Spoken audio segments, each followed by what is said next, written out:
I was talking about the effects of what these weaves and makeups come along with. Now I've changed. How am I looking?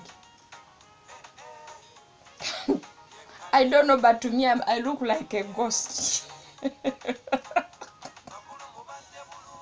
It might be attracting another spirit in a man somewhere, you know.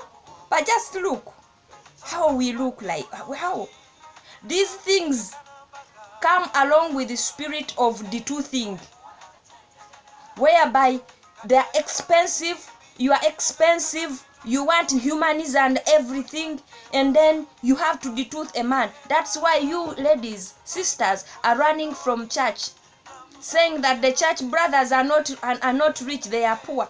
You go to worldly men who will buy for you such things. They will buy for you MAC foundation, lipstick for MAC, expensive brands, you know. And however cheap they would be, still they are carrying that demons of attraction. They come along with the spirit of fornication, whereby when you attract that man, no, he just want to have sex with you. Do you know that these things, even you are in the church, you will not even pray? You will not blow out tongues because you're minding of your lips. Makeup, by the time you end up the prayer, makeup will be this way. You will not express your emotions because you're minding of these lips, makeups on the eyelashes. You cannot even cry where you're supposed to cry. You cannot weep where you're supposed to weep.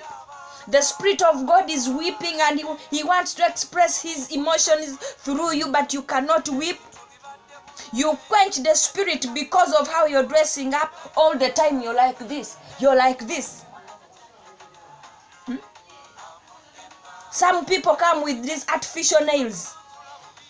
You cannot even scratch yourself where there is itching. Why are we making ourselves uncomfortable because of these things? Why? Why? Whose hair are these, by the way?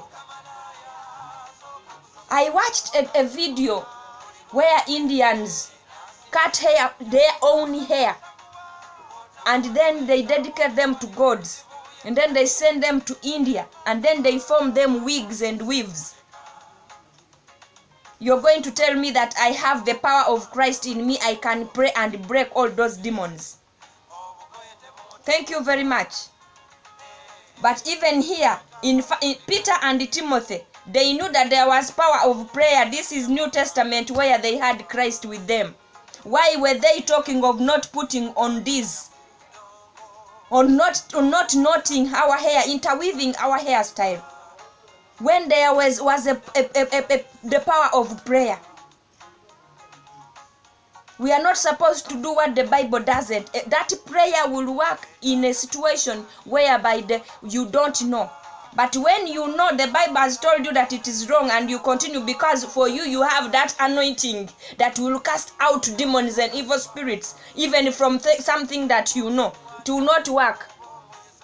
You will be a rebellious person, and you will not even miss Jezebel. 2 Kings chapter 9:30. But before, yes, let's go there. Let's go there. Payo mutwalo.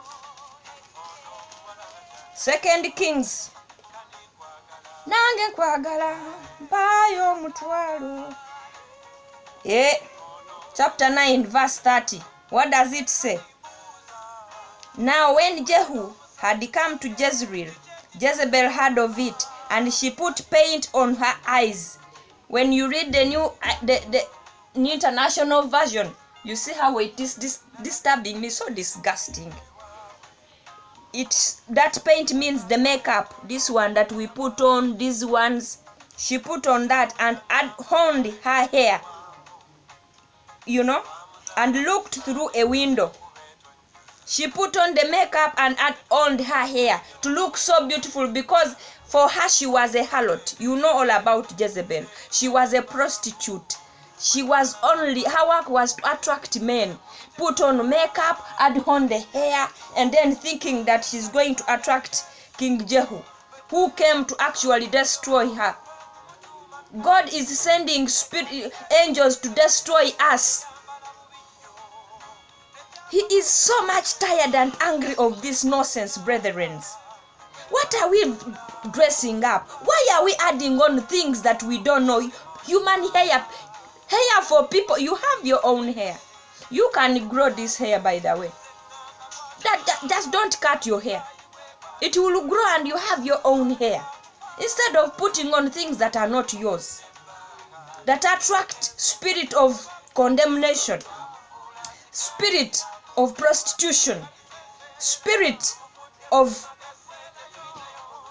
okufuga.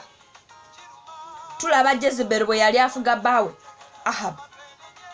What happened to this Jezebel? The way she died, they just threw her through the window. God doesn't even hear these things of prostitution.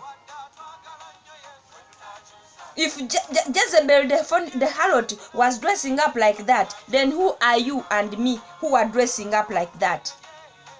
Run quickly to the book of Ezekiel, chapter 16. From verse 12 we start. And I put a jewel in your nose, earrings in your ears, and a beautiful crown on your head. This was God talking to Israel, talking to the church. What he did.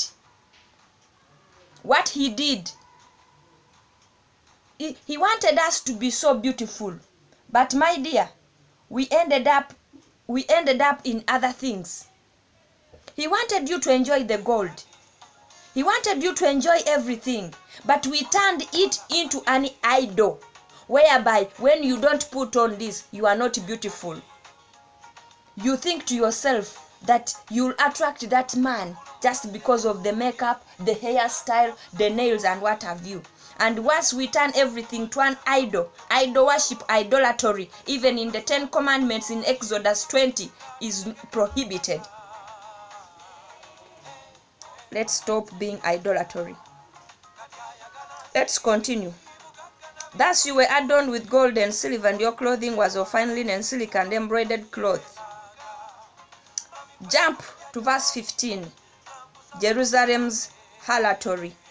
But you trusted in your own beauty, played the harlot because of your fame, and poured out your harlotry on everyone passing by who would have it. Yes, we are displaying it. We are displaying ourselves to everyone who would buy us, who would be attracted to us. And what are we attracting? We are not attracting the brethren in church, the brothers in church. No, because for them they have an anointing of light which cannot be attracted to these evil spirits of darkness. We attract the worldly men.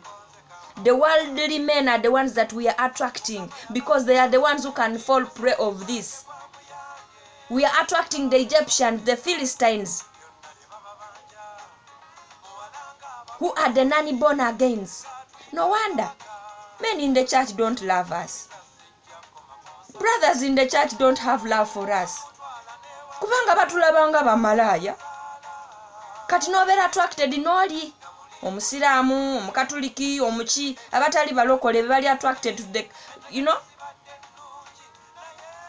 darkness in us. When you can read that one from verse 15, you can continue up to verse 19.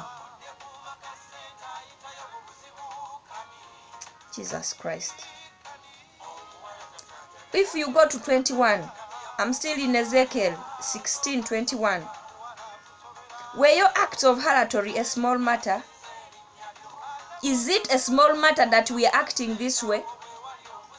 That you have slain my children and offered